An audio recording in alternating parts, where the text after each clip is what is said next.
le cœur lourd, Michel Drucker a partagé son émotion avec les proches de Johnny Hallyday samedi à l'église de la Madeleine.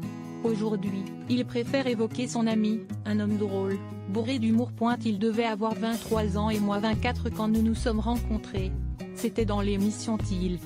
Notre amitié de 50 ans était pleine d'humour. Le look Drucker il y a quelques années. Avant une émission, il me dit ce soir, ça va être un grand jour pour toi, tu vas enlever ta cravate. Après m'être exécuté, il ajoute tu vois, on se sent mieux, non?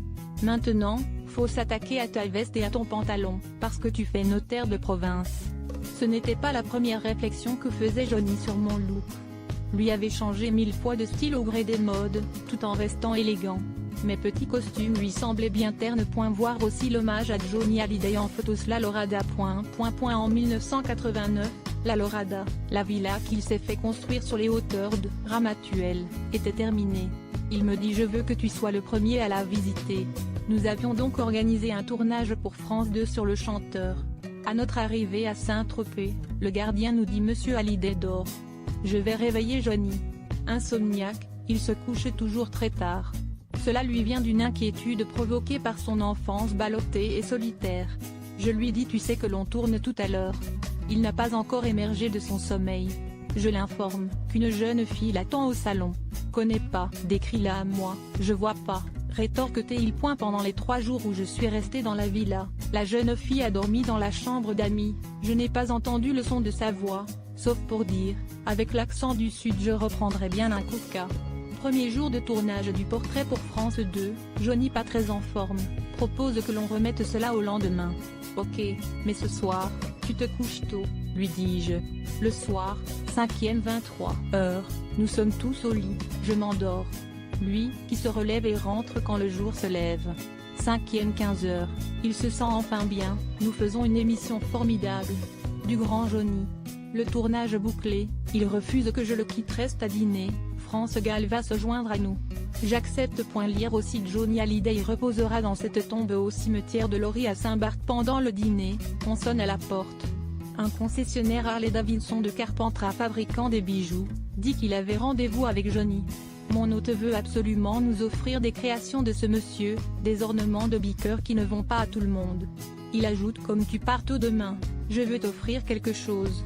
Il me dirige au 5e le garage et me tend les clés d'une somptueuse Harley-Davidson, faite sur mesure pour lui aux États-Unis.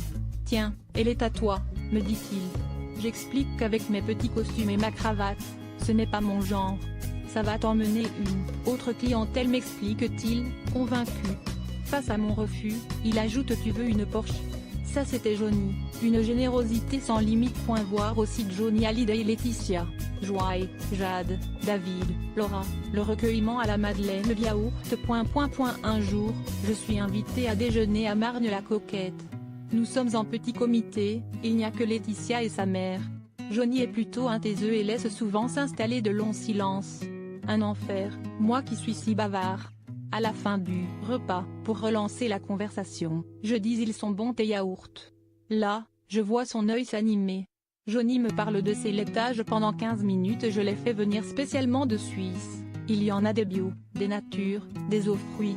En me raccompagnant à ma voiture, il me dit j'ai fait mettre une caisse de yaourt dans ta voiture pour Danny. Danny est ma femme.